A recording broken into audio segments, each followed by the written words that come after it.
Nah, ada yang menyebutnya dewa bulan, ada yang dewa air, atau ada yang juga dewi cinta, ada dewi air anggur, ada dewa perang, ada macam-macam kata yang sudah dipakai untuk menjelaskan siapakah Allah yang mereka sembah. Dan diberi nama-nama dan kita akan lihat lebih banyak itu sebentar. Saya ingatkan sekali lagi bahwa apa yang tadi Pak Jeff katakan dengan ilah itu tidak sama dengan Allah. Karena yang disebutkan tadi itu semua merupakan sebutan. Sedangkan Allah itu nama diri. LAI saja karena menggunakan kata Allah dalam terjemahannya, akhirnya harus diakui kalau Allah itu mau tidak mau jadi nama diri. Nah, setiap bahasa memiliki dialek dan perbedaan pelafalan. Saya sangat setuju dengan statement ini.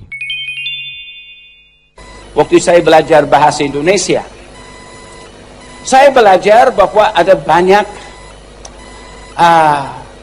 dialek, ada perbedaan-perbedaan.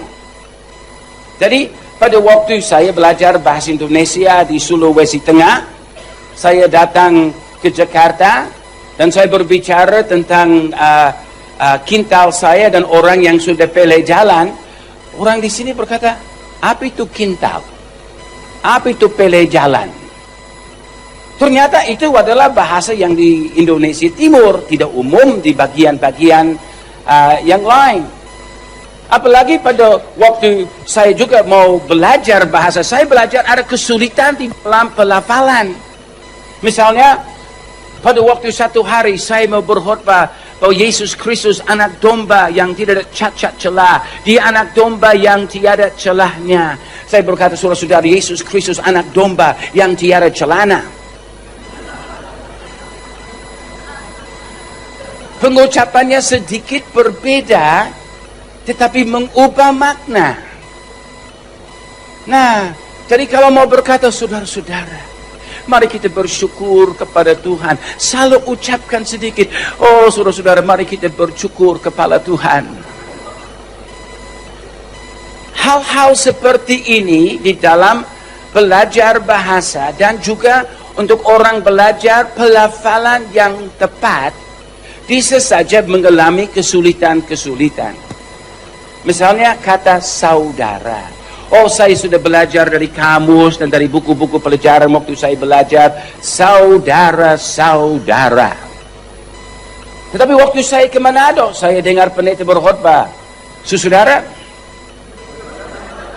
Saya dengar, apa ini saudara?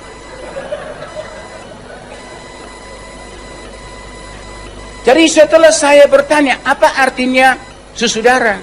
Dia bilang artinya brothers and sisters. Saudara di dalam Yesus Kristus. Nah, kalau Manado bilang begitu, saudara. Tadi saya analisa, saudara. Susu, jadi kalau brothers and sisters berarti orang yang minum dari susu yang sama, yang lahir dari darah yang sama. Saudara. Padahal itu adalah logat atau dialek dari saudara. Jadi ada orang di Jawa berkata saudara, orang Manado bilang saudara. Apa itu kata yang lain? Tidak. Itu kata yang sama, hanya dia punya logat sedikit berbeda, dia punya ucapan sedikit berbeda, tapi kata yang sama. Juga ada orang yang mengalami kesulitan dengan huruf F. Pak Jeff jangan mengalihkan pembicaraan dengan keluar dari konteks pembahasan. Yang dibahas saat ini adalah soal nama Tuhan, bukan soal bahasa. Jadi jangan digabung-gabungkan atau dihubung-hubungkan sehingga pendengar jadi mengalami kerancuan atau kebingungan. Sebagai pendengar yang kritis, kita harus bisa membedakan. Sebagian orang Indonesia tidak bisa bilang F, sehingga bukan film tapi jadi film. Dan di Sulawesi Tengah, di suku Mori, ada orang-orang di sana yang kesulitan mengucapkan kata firman Tuhan, mereka berkata wirman Tuhan. Nah, apakah itu berarti bahwa mereka salah dan menghina firman Tuhan? Tidak, itu adalah dialek. Kata yang sama, pengucapannya sedikit berbeda. Orang Indonesia kesulitan dengan huruf TH. Saya mau ajarkan orang untuk berkata nama dari anak saya, Ruth. Ruth. Jadi ada Ruth, ada Rus, ada macam-macam dia punya. Tapi bukan bukan Ruth, tapi Ruth. Sulit tidak? Sulit. Karena untuk TH-nya lidah harus keluar. Ruth. Tapi di Indonesia kurang ajar kalau begini, saudara-saudara.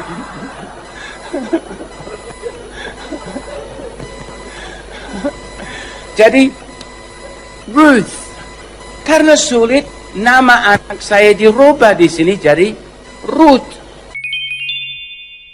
Mau Ruth, Ruth, atau Ruth, atau Ruth, mau lidah dijulurkan atau ditekuk ke dalam dan sebagainya, tidak masalah.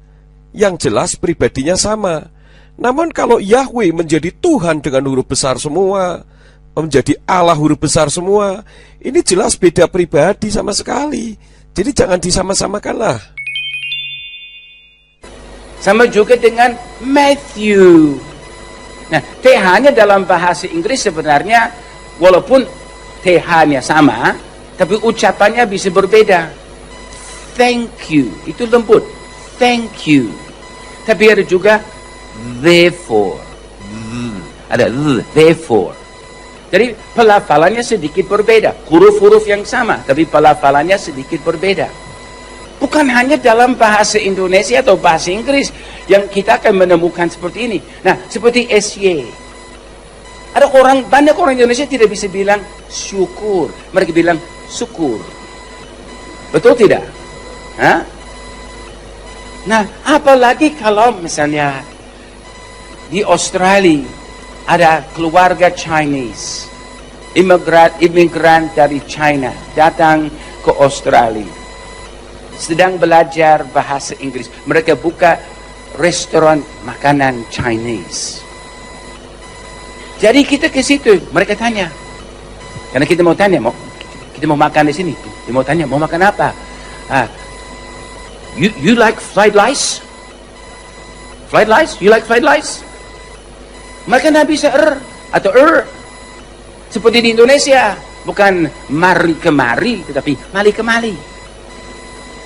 Generasi kedua bisa, tetapi generasi yang pertama datang sulit karena tidak ada Kenapa?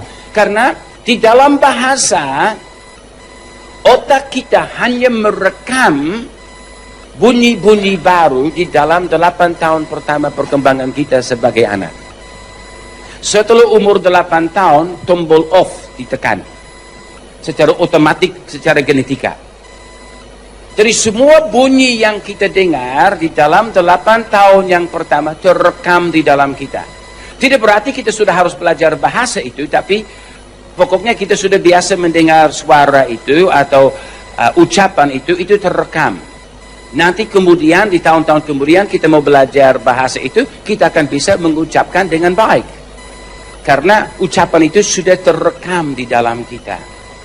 Jadi ini adalah soal biasa secara bahasa, dan ini kita melihat di dalam dialek-dialek. Sehingga di antara Elo, Eloa, Allah, Ilah, ini juga merupakan perbedaan-perbedaan dialek.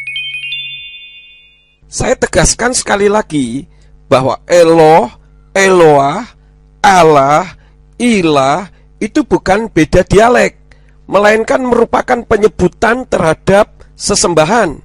Sedangkan khusus Allah itu merupakan nama diri. Jadi jangan dirancukan di sini. Nah, di dalam Alkitab Yahudi, sebagian kecil perjanjian lama yang ditulis dalam bahasa Aram menggunakan kata atau huruf A, L, H. Ya, kalau kita katakan di dalam bahasa Inggris, atau dia adalah alaf, lamad, he dalam bahasa Ibrani, atau alif, lam, ha dalam bahasa Arab.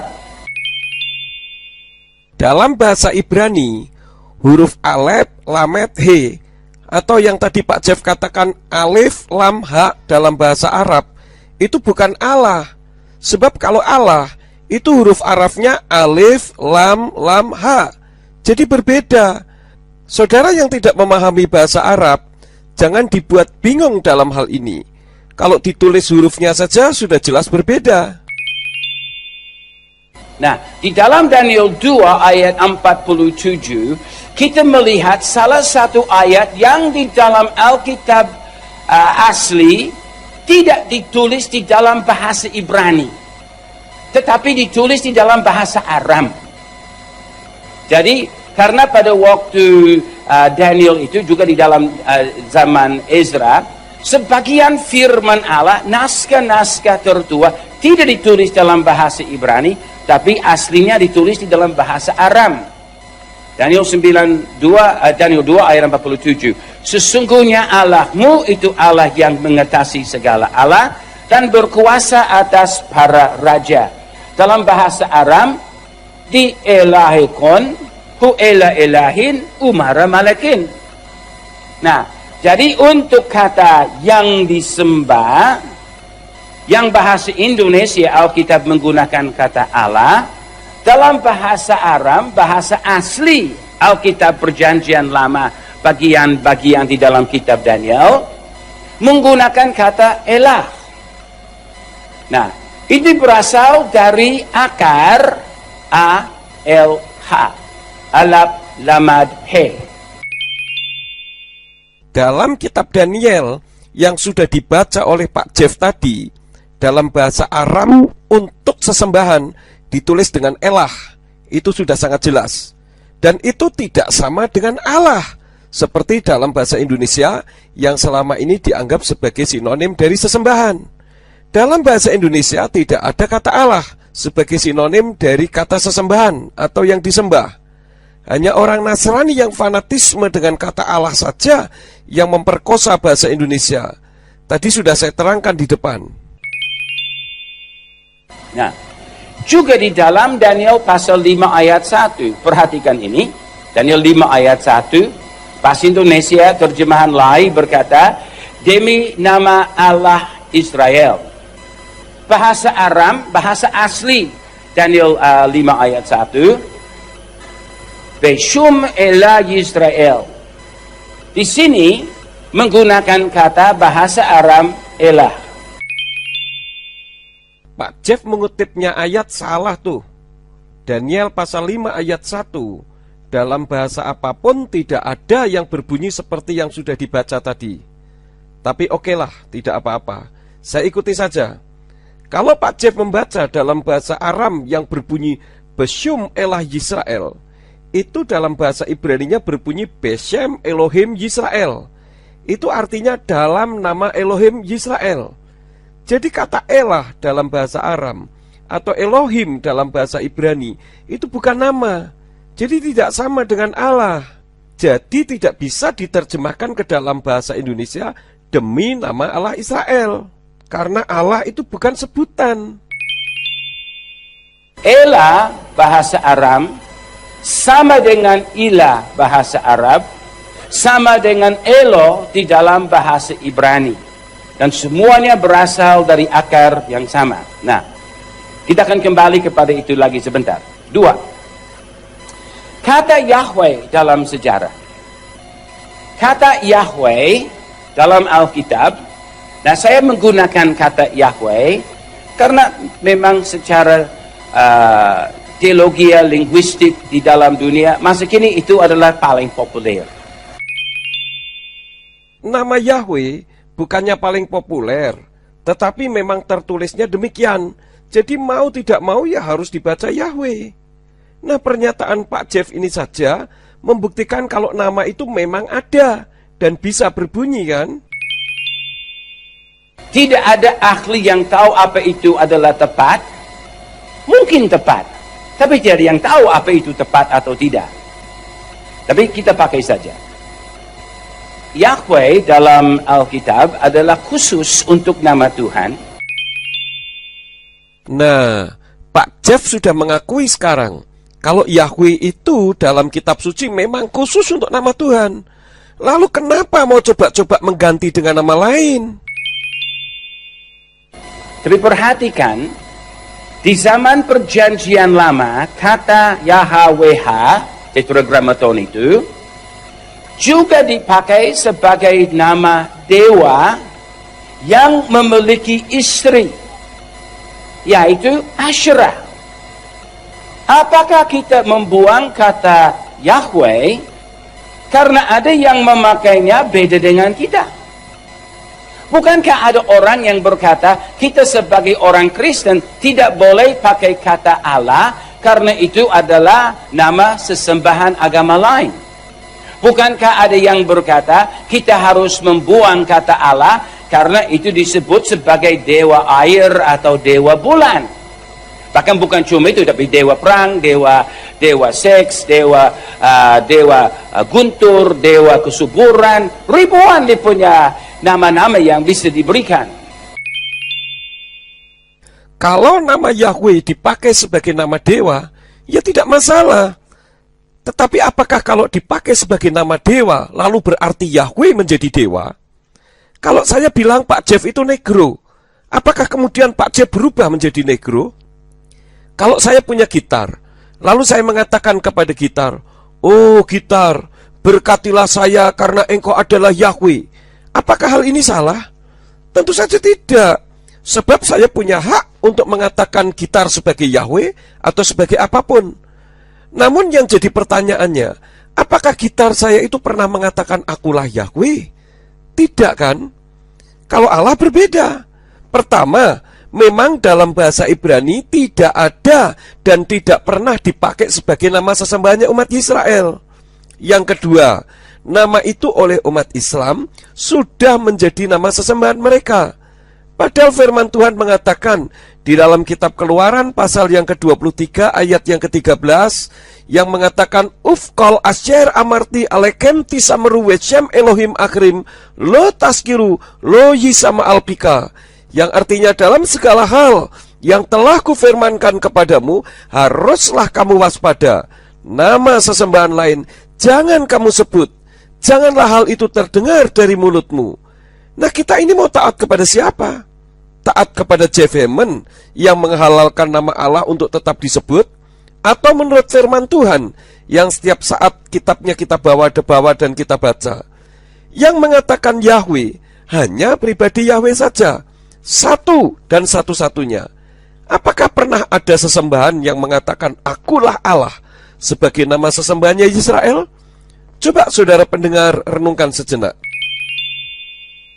Nah, kalau di dalam sejarah bukan hanya kata Allah yang sudah dipakai untuk sesembahan dewa-dewi dan berhala, kata Yahweh pun sudah dipakai untuk sesembahan dewa-dewi berhala. Dan itu memang di dalam sejarah terbukti. Jadi kalau kata Allah harus dibuang karena itu adalah kata yang pernah dipakai sebagai kaitan dengan sesembahan, kata Yahweh pun kita harus buang untuk alasan yang sama. Pak Jeff tidak usah membela nama Allah sehingga memaksakan kehendak agar nama Allah harus tetap dipakai dalam kitab sucinya umat Nasrani. Mari telusuri sejarah. Yahweh itu pernah menyatakan dirinya dengan berkata akulah Yahweh. Saya akan bertanya, pernahkah ada pribadi yang mengatakan akulah Allah dan dalam kapasitas sebagai nama sesembahannya orang Israel? Ada? Tidak pernah ada kan? Jadi jangan diada-adakan dan dipaksakanlah. Jadi jelas kalau Yahweh itu pernah menyatakan dirinya sebagai pribadi sesembahan.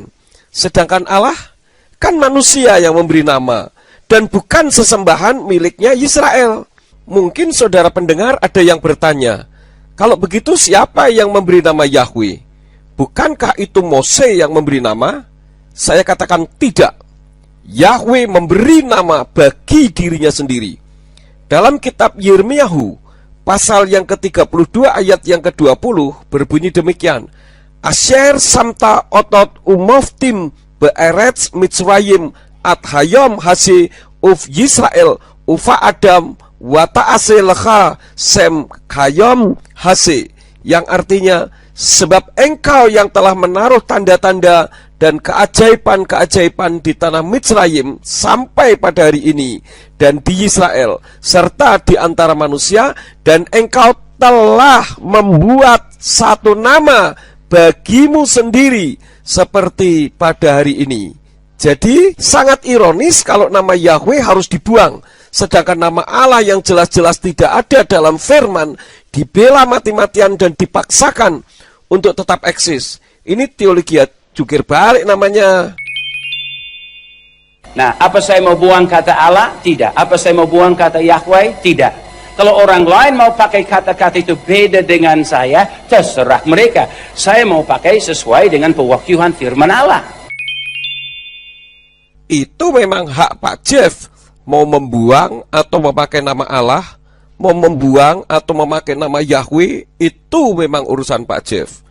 Namun yang seharusnya saudara pendengar dengarkan, bukan suara Pak Jeff yang tanpa dasar firman, melainkan apa kata Tuhan sendiri. Kalau kita membuang nama Yahweh, itu ya sama saja dengan membuang Yeshua. Karena Yeshua dan Yahweh itu satu pribadi adanya. Satu pribadi dalam dua manifestasi yang tidak bisa dipisah-pisahkan. Kalau kita mengembalikan nama Allah kepada pemiliknya, yaitu sebagai sesembahan jahiliyah kepada orang-orang pra-Islam, dan mengembalikan nama Allah kepada umat Muslim, itu sudah menjadi suatu kewajiban kita bagi umat Nasrani yang mencari kebenaran firman Tuhan, bukan firman Allah. Kalau mau mencari kebenaran firman Allah ya di Al-Quran. Jadi saudara mau mencari kebenaran atau tidak? Kalau mencari kebenaran, dengarkan suara firman Tuhan yang memiliki dasar, bukan hanya dasar pemikiran manusia saja. Nah, ini adalah satu inskripsi dari Kuntilet Ajrud dari abad ke-8 sebelum Masehi. Di sini, nah saya ada yang bawa pointer, ada yang laser merah. Rupanya ada di depan di sini.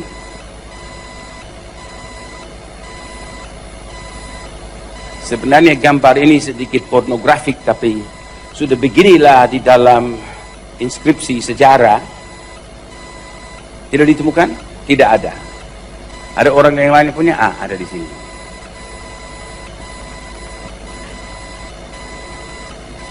Oke, terima kasih Pak.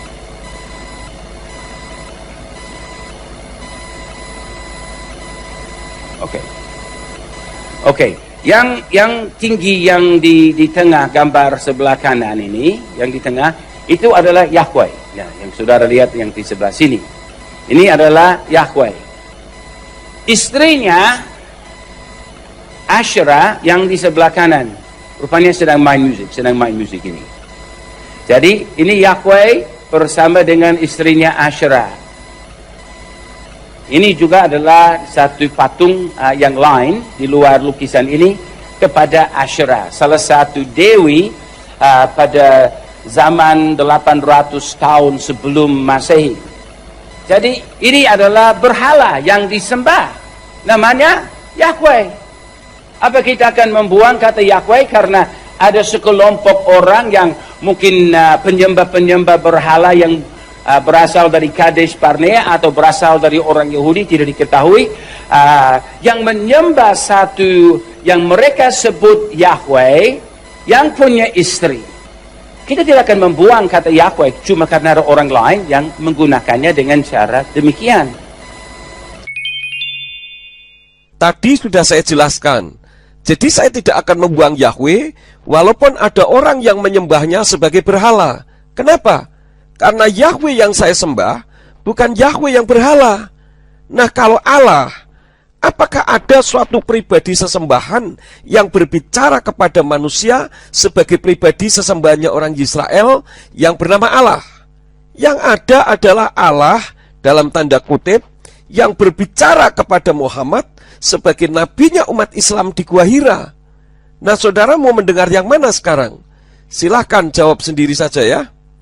Kalau saudara tetap mau mendengarkan suara Allah yang berbicara kepada Muhammad di Gua Hira, ya tidak apa-apa, itu hak saudara kok.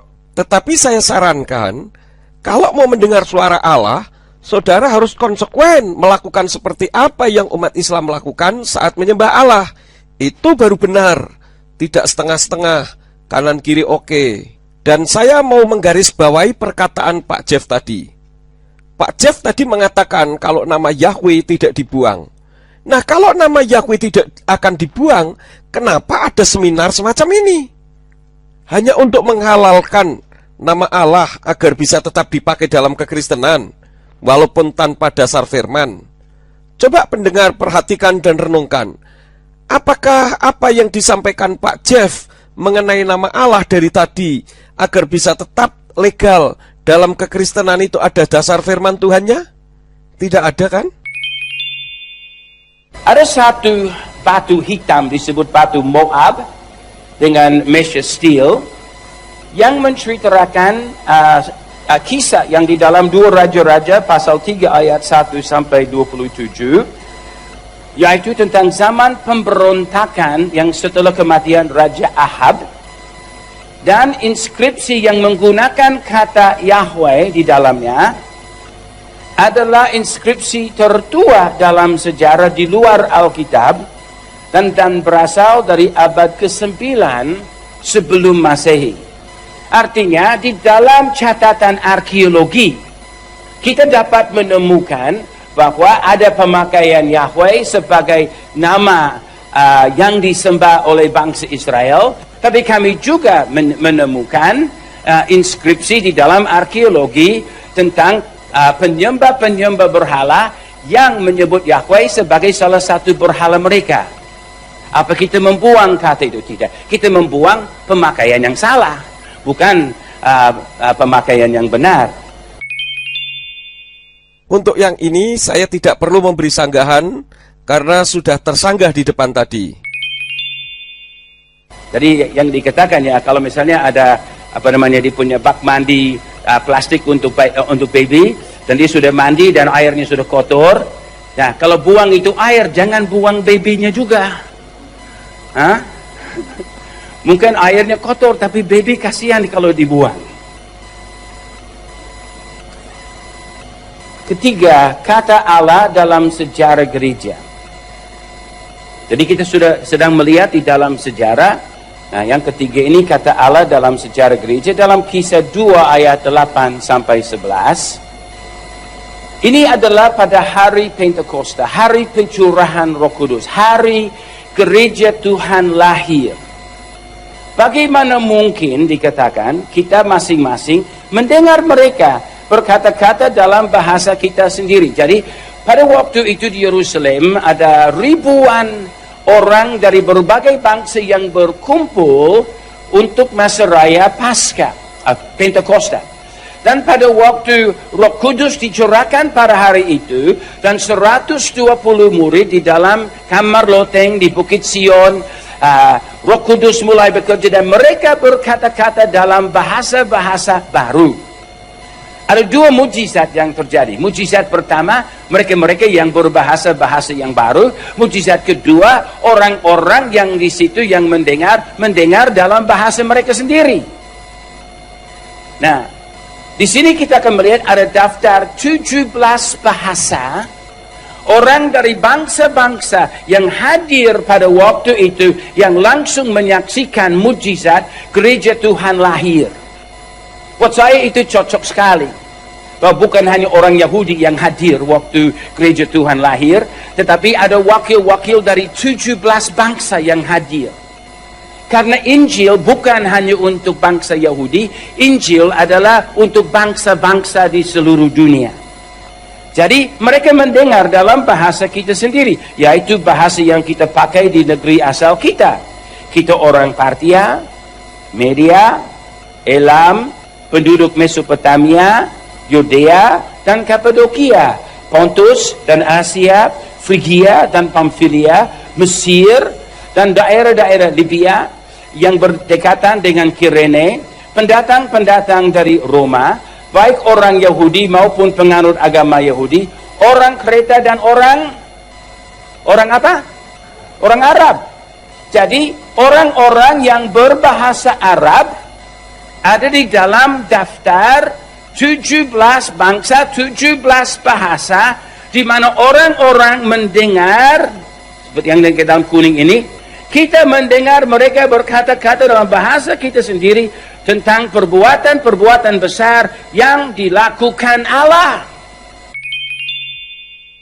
Satu di antara 17 bahasa yang ada di hari Pentakosta saat Ruach HaKudes dicurahkan memang ada bahasa Arab, dan ditulis dalam Kisah 2 ayat yang ke-11 yang di dalam terjemahan Kitab Suci Terbitan Lembaga Alkitab Indonesia ditulis sebagai berikut: baik orang Yahudi maupun penganut agama Yahudi, orang Kreta dan orang Arab, kita mendengar mereka berkata-kata dalam bahasa kita sendiri tentang perbuatan-perbuatan besar yang dilakukan Allah.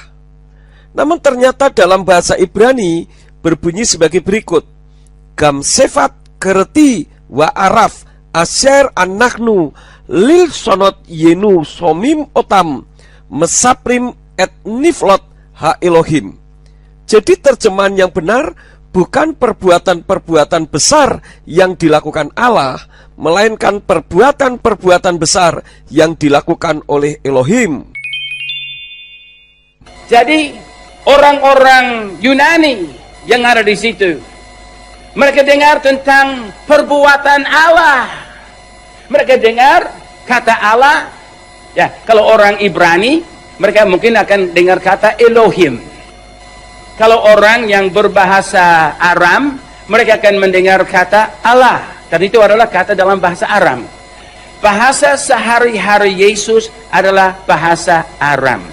Kata biasa untuk sesembahan di dalam bahasa Aram, bahasa sehari-hari Yesus adalah kata Allah. Tapi hanya satu L, bukan dua L. Tetapi tetap itu adalah Allah. Aduh, Pak Jeff ini bagaimana? Kok dengan gampangnya menggabung-gabungkan kata Allah dengan huruf 1L dijadikan sama dengan 2L hanya untuk memaksakan agar nama Allah masuk dalam kekristenan? Yesua berbahasa Aram sudah saya terangkan di depan tadi bahwa tidak ada kata Allah yang sama dengan Allah, mau ditulis 1L maupun 2L sekalipun. Karena kata Allah dalam bahasa Aram itu sebutan, sedang Allah itu nama diri. Enak saja Pak Jeff ini menggaduk-gadukkan kata. Kata dasarnya saja berbeda. Ingat bahwa nama Allah itu huruf arafnya alif, lam, lam, ha. Beda dengan alif, lam, ha. Ini namanya godak-gaduk parikeno kalau istilah orang Jawa. Demikian juga Elohim tidak sama dengan Allah, karena Elohim itu sebutan, sedangkan Allah itu nama diri. Nah, jadi kalau orang Arab mendengar tentang perbuatan yang dilakukan Elohim, mereka akan mendengar Allah. Kalau orang Yunani mendengar ini, karena ada yang orang Yunani, mereka akan dengar kata apa untuk Allah? Theos. Kalau orang yang dari Roma, di situ dikatakan ada, nah, seperti apa? Di situ Roma, pendatang-pendatang dari Roma. Nah, orang Roma mereka dengar kata apa untuk yang disembah? Deo atau Deos. Jadi mereka akan mendengar dalam bahasa Latin karena itu adalah bahasa mereka. Jadi masing-masing. Nah, jadi kita melihat di dalam sejarah kelahiran gereja, orang-orang mendengar tentang perbuatan. Jangan dulu.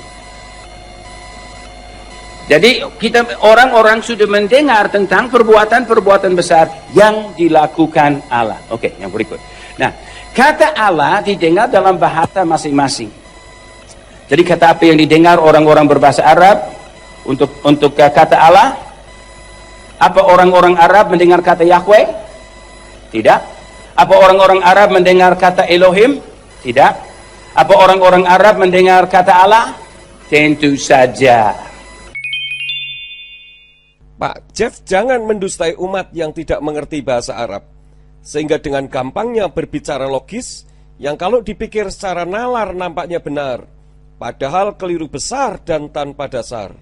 Saya akan buktikan bahwa nama Yahweh masih tetap didengar oleh orang-orang Arab. Teman saya yang ahli berbahasa Arab membaca kitab suci umat Nasrani yang berbahasa Arab, nama Yahweh masih tetap ada tuh. Coba dengar pembacaannya yang berikut ini. Yeremia pasal 33 ayat 2 atau Sifru Irmia salis wa salasin al-ayatus saniyah. Bunyinya, hakaza qala ar-rabbu sani'uha ar-rabbu musawwiruha liyusabbitaha Yahwahu ismuhu. Nama Yahweh dalam bahasa Arab diucapkan Yahwa. Kenapa? Karena dalam bahasa Arab tidak ditemukan vokal E. Nah, sekarang kesaksian dari seorang pemimpin Arab, Dr. Fuad Elias Akhad. Dia seorang pemimpin mantan sekjen Lembaga Alkitab Libanon, seorang ahli sejarah dan bahasa-bahasa Timur Tengah yang menulis tentang usaha meniadakan kata Allah ataupun untuk menggantikannya dengan kata lain seperti Yahweh. Jadi ini seorang ahli bahasa, ahli kebudayaan, ahli linguistik. Nah, ini adalah kesaksian dia tentang soal yang kita sedang bahas. Dia menulis selama lebih dari 500 tahun sebelum Muhammad, mayoritas besar orang Yahudi dan Kristen di Arabia menggunakan kata Allah. Bagaimana mungkin kita dapat mengatakan bahwa pemakaian kata Allah adalah salah? Bagaimana dengan 10 sampai 12 juta Arab Kristen masa kini? Mereka telah menyerukan Tuhan dengan memakai kata Allah di dalam Alkitabnya, nyanyiannya, puisinya, tulisannya, penyembahannya untuk lebih dari 19 abad. Artinya untuk hampir 2000 tahun orang-orang Kristen Arab sejak hari Pentakosta, sejak hari kelahiran gereja telah berseru kepada Tuhan dengan menggunakan kata Allah. Dalam pembacaan kitab suci berbahasa Arab tadi sudah sangat jelas bahwa nama Yahweh masih tetap ada. Dan memang harus tetap ada, karena memang aslinya ada, dan harus demikian. Jadi sangat ironis, kalau orang Kristen Arab dijadikan sebagai patokan kebenaran. Memangnya firman Tuhan itu aslinya berbahasa Arab? Kok fanatisme amat terhadap nama Allah begitu luar biasa, sehingga nama aslinya justru disingkirkan, sedangkan nama sesembahan yang tidak ada kaitannya dipaksakan untuk masuk. Pantas saja orang Kristen di Indonesia banyak yang tidak mengenal nama Yahweh, sehingga kalau ada nama Yahweh dianggap ajaran sesat, saksi Yehova, dan dianggap merubah isi-isi firman. Ini sangat memalukan. Kalau orang Kristen Arab memakai nama Kwan Kong dalam sesembahan mereka, dan itu sudah dilakukan ribuan tahun lamanya, apakah berarti nama Kwan Kong bisa dipakai dalam kitab suci kita, walaupun nama itu tidak pernah ada di dalam bahasa aslinya? Nah, perhatikan selanjutnya.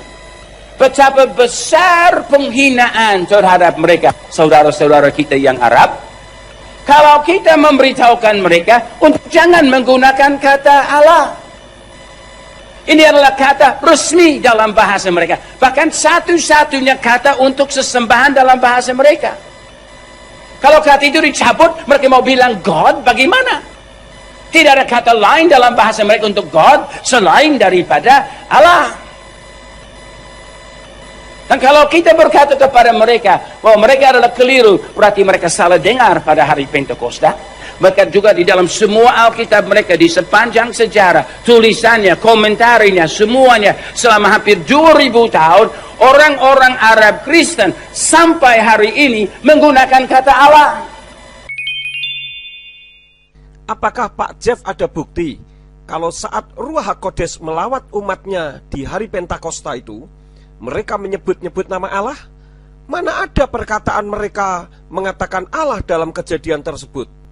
Firman Tuhan hanya menulis kalau mereka ada yang berasal dari Arab dan mendengar dengan bahasa mereka.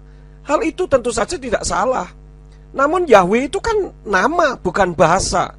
Jadi kalau bahasa, mau pakai bahasa apa saja tentu tidak masalah.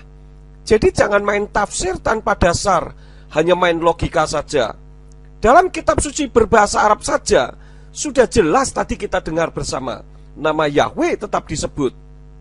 Saya tidak menghina Kristen Arab. Siapa yang menghina Kristen Arab? Saya ini meluruskan apa kata firman Tuhan. Masalah mereka salah besar di hadapan Tuhan, atau justru paling benar menurut Pak Jeff, itu bukan urusan saya.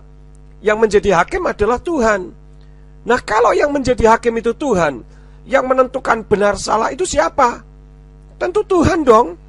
Dan Tuhan tentu kalau menentukan benar salahnya seseorang, apakah menggunakan kitab suci berbahasa Arab sebagai dasar kebenarannya? Silahkan pendengar renungkan sendiri saja. Nah, di sebelah kanan di sini ada orang Arab.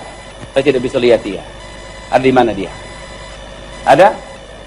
Angkat tangan, Nazar. Atau datang di sini, Nazar. Datang di sini.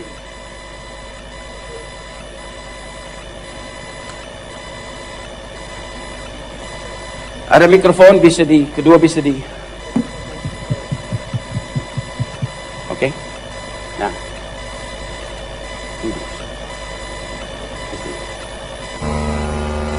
Dia mau pakai bahasa Arab, tapi saya bilang sama dia pakai bahasa Inggris saja. Karena saya tahu sebagian saudara bisa mendengar dan mengerti bahasa Inggris, jadi tidak usah saya terjemahkan dari bahasa Arab.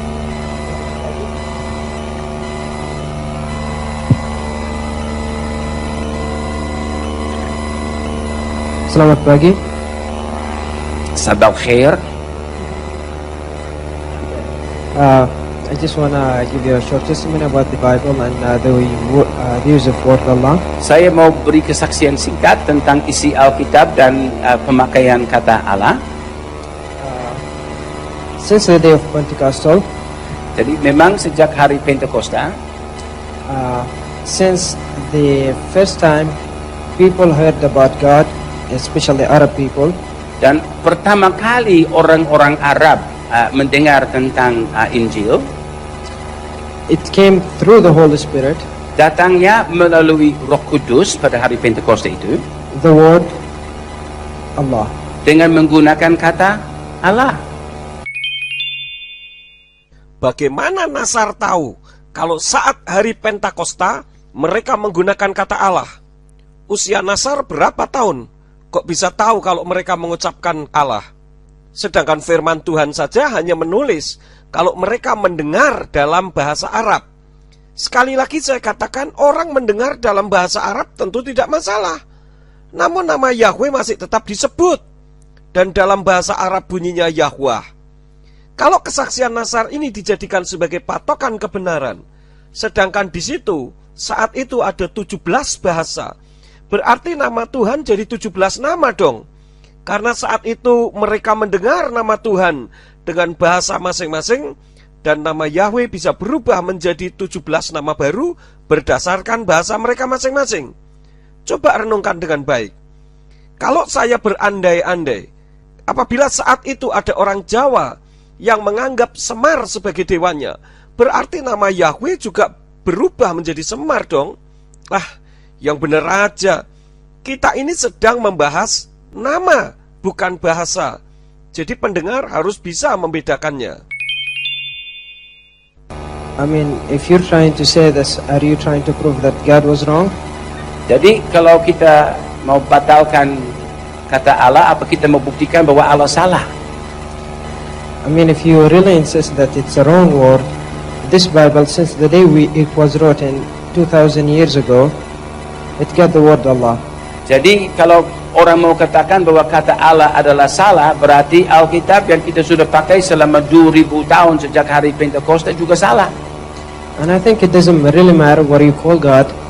Jadi buat saya itu tidak menjadi penting bagaimana caranya saudara sebut kata Allah, As long as you know you're in personal relationship with Him. Yang penting adalah mempunyai hubungan pribadi dengan dia. Buat Nasar dan Pak Jeff tidak penting. Tapi bagi saya dan bagi orang-orang yang mau mencari kebenaran yang hakiki, hal ini merupakan sesuatu yang sangat amat penting. Bagaimana kita bisa punya hubungan intim dan hubungan pribadi dengan Yahweh kalau namanya pribadi saja tidak dikenal, bahkan dianggap asing? Saya yang tidak punya hubungan pribadi dengan Pak Jeff saja harus tahu siapa nama orang yang sedang berbicara itu. And I don't think God told us not to use the word Allah. Sorry. I don't think God told us not to use the word. Jadi tidak ada ayat yang berkata kita tidak boleh pakai kata Allah. If they or people can prove it, let's show it from the Bible where the verse that says do not use the word Allah. Jadi di mana ada ayat di Alkitab yang berkata kita tidak boleh pakai kata Allah? Kalau ayat yang mengatakan dilarang menggunakan kata Allah memang tidak ada. Tetapi kita semua tahu kalau Allah itu nama sesembahan lain yang bukan sesembahannya para nabi dalam kitab suci umat Nasrani. Sedangkan Keluaran pasal yang ke-23 ayat yang ke-13 tadi sudah saya jelaskan, yang dalam bahasa Ibraninya mengatakan Ufkol asyer amarti alekem tisameru wesyem Elohim akhirim lo taskiru lo yishama alpika, yang artinya dalam segala hal yang telah kufirmankan kepadamu haruslah kamu waspada, nama sesembahan lain jangan kamu sebut, janganlah hal itu terdengar dari mulutmu.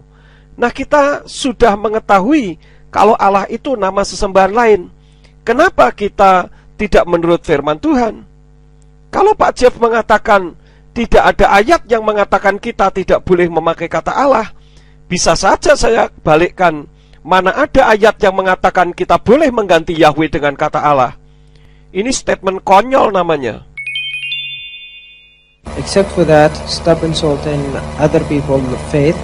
Jadi daripada kita menghina iman orang yang lain, And just ask God before you start be giving judgments about jadi other mungkin people. kita harus tanya kepada Tuhan sebelum kita menghakimi orang yang lain. May God bless you all. Tuhan memberkati. Nah, Nazar, what word is used for God in this Bible? Ini Alkitab bahasa Arab. Jadi what word is used in this Bible for God? Allah. Ya, saya tanya, kata apa dipakai di dalam Alkitab bahasa Arab untuk orang-orang Kristen yang di sepanjang zaman berkata Allah. Oke, terima kasih Nazar. Thank you. Berarti kalau kita mau katakan bahwa kata Allah harus dibuang, berarti kita menghina saudara-saudara kita Arab yang adalah orang-orang yang sudah memakai kata Allah sebagai sesembahan mereka sejak hari Pentakosta, sejak Roh Kudus menyatakan perbuatan-perbuatan Allah yang besar yang dicatat di dalam firman Tuhan. Pak Jeff, mbok jangan mengada-ada dengan menakut-nakuti orang dengan istilah menghina iman orang Kristen Arab lah.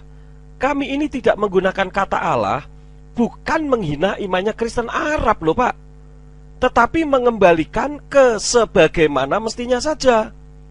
Kalau Bapak menuduh kami menghina Kristen Arab karena tidak menggunakan kata Allah yang memang tidak ada dalam firman Tuhan, kami pun bisa mengatakan dengan Bapak memaksakan Allah tetap masuk dalam kitab suci, berarti Bapak lebih-lebih lagi karena menghina imannya para nabi yang jelas-jelas menggunakan nama Yahweh dan mereka berdialog dengan Yahweh secara langsung.